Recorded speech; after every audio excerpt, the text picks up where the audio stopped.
Good morning, everybody, and welcome back to the second day of OpenText at Leap. And today, we're really privileged and honored to have Mr. Lawrence Etta, who's leading one of the largest mega projects in Saudi Arabia, with us to have a discussion around some of the technology trends. So welcome, Lawrence. Thank you for having me. It's great to be here. It's a pleasure. So Lawrence, what's been your perception on the first day of Leap? I mean, it was a busy day yesterday for us. I mean, I'd really like to get your view in terms of what's been the experience for you. I was here last year, and one of the things that really took me aback was the size of that stage. And now it's grown even bigger. Yeah. And I was having a conversation, and I was told that over the last 3 years, this event has grown by 3x. And Wow. it's certainly the premier event in the Gulf region. And so I think it's a combination of not just a trade show, thought leadership, Yeah. a good dialogue and ability. So I think that certainly it is the event that with the fastest growing tech in the whole world globally, and there's a lot of investment opportunities and engagement being done here. So it's quite staggering when you compare that to other events that are happening globally. Yeah, I think, coming from London, I was astounded when I saw the size and magnitude of what's happening in Saudi Arabia in terms of technology. So from your perspective, Lawrence, what have you seen are the technology trends that have helped Saudi Arabia transform in this digital economy? I think definitely the ability of a sharp focus on data. Yeah. We were having a discussion with them certainly offline, and I think they've created a way whereby government is driving the transformation digitally. Government sets the direction, and through some of the organizations they've had, Digital Government Authority, and CIT, which is the Ministry of Communication Information Technology, and SADAIA, which is the Saudi AI, they've really understood the fact that the integration of data and the ability to centralize that data is a way that you drive the transformation and to have insights, and also very much focus on the lens of the citizens and the residents, and which leads into customer service. If you have insights, you have information, you have analytics, it's not just collecting data. You're able to move at a scale of pace that is unprecedented. Yeah. And then when you put the technologies on top, which we will discuss, I'm sure, Yeah. then you're accelerating at a pace that is at an incredible pace. Yeah, I see that we are at an inflection point around how we manage data, right? Have you seen an acceleration in terms of the use of AI in organizations in Saudi? Definitely, I think that when you look at, I'll give some of the experiences. They have digital identity here at a level nationally that I've never seen. And what that then does is that you're able to look at it from whether it's cognitive, generative AI, conversational AI. Once you have that richness of data, you're able to preempt, send information that is automated, send information to you in various different channels or mediums. That is AI at the most simple form. And then what it has done as well is that it allows the ability for them to look at new economies, manufacturing, automation, the ability to use that AI. And there's a lot of robotics that comes into that. So I think that with the use of AI, in my experience as a resident here, I've seen it firsthand in when you open up an area of the Abshire, for example, and it's able to engage with you in terms of having all your information there, number one, and then essentially sending information back of actions that you need to take in terms of being part of the community in that lifestyle. Okay, for the benefit of the audience outside of Saudi Arabia, could you just explain what Abshire is? So Abshire is a tool that we have on our phones. Okay. Essentially centralize all your information about your profile, your passport information, your driving license, your digital identity, your resident card. So it's fully integrated. Fully integrated, where you have interactions, and through that it also links to ability to pay some of those aspects through your banking system. Oh, wow. Okay. And while we talk about that, what factors have contributed to the increased adoption of AI, and how has it transformed business processes in Saudi Arabia? Yeah, I think that when government is leading the transformation and government sets the tone, it engulfs, it's driven very much in terms of by the government's direction.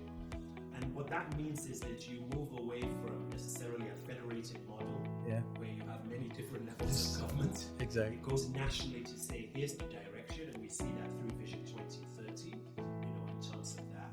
And then from there, it is a mandate that agencies and entities should share data, because the government has that information ourselves. Obviously, within the lens of privacy and security, that's very much a tenet and a principle.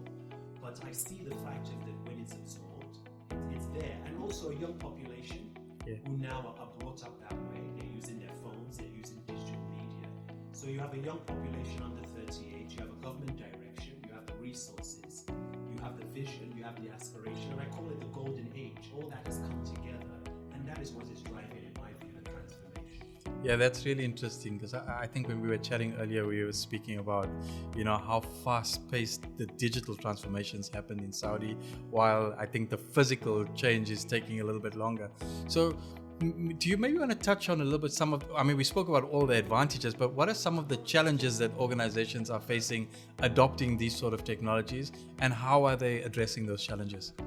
Definitely when we come from a global lens, and specifically a Western lens, when we look at areas of North America, Europe, etc., one of the aspects here is that technology is not the challenge. There's lots of technology. We see it in LEAP. You're seeing some technologies that are futuristic, so we're not haven't really deployed yet. But I think a process re-engineering is an opportunity, and I use that as, from a challenge, I pivot to the opportunity that is in front of us, because the business process re-engineering is very important. The change management is very important in terms of the adoption, because you're still, even though you have a young population, there's still a generation out there that are being brought into our generation. Our generation, yes.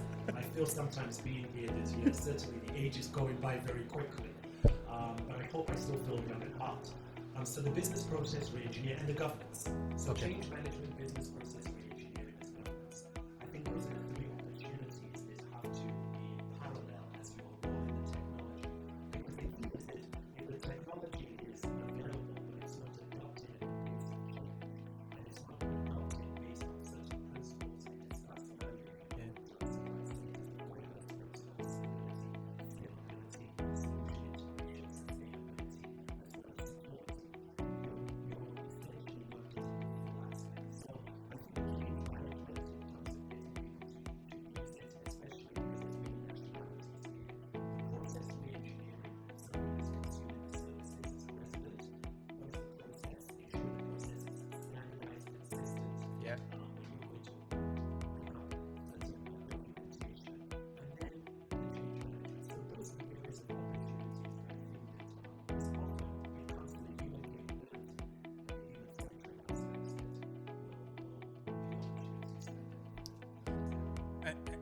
Just before I move on, do you see the people process going as quick as the digital process? The digital process is going Quicker. There's no question.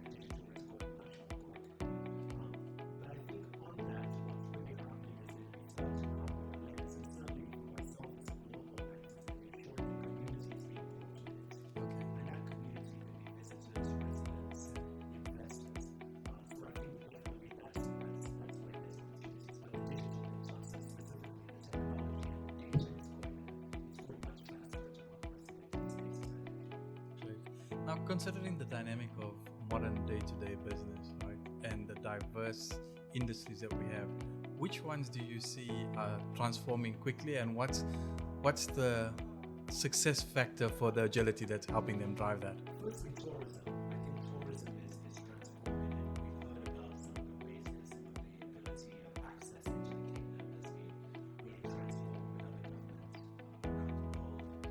You'll see much more people coming in at the targets that we've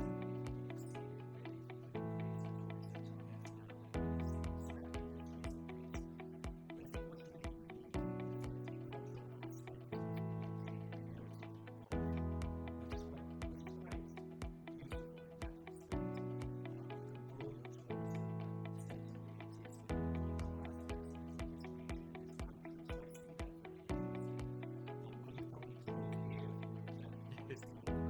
Yes.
juxtaposition I see is leaving Riyadh, coming to Leap is you see the big metropolis, and then you see the desert and camels, and then you see all the cranes around it, right? So you see this whole dynamic landscape that's ever evolving.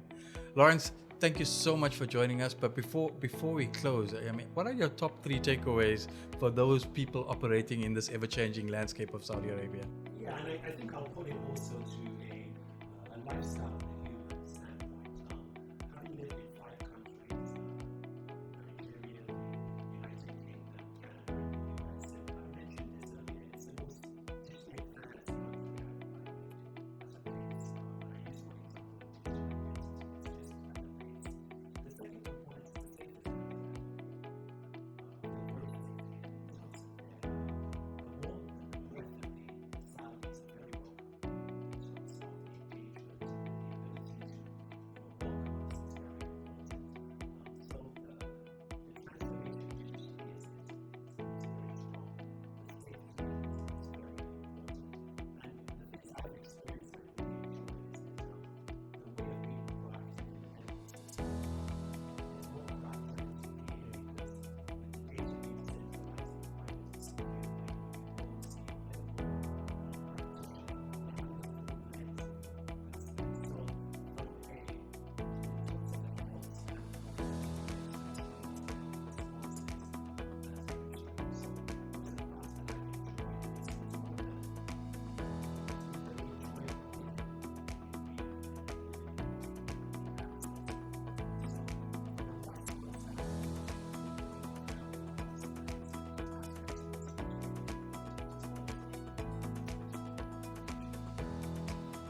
Lawrence, thank you so much for taking the time to join us today. It's really been an insightful conversation, and I hope that you got as much out of this as we did, because we certainly enjoyed having you with us. And thank you very much to Open Text for the opportunity, and it's great to be here and to share this moment with you.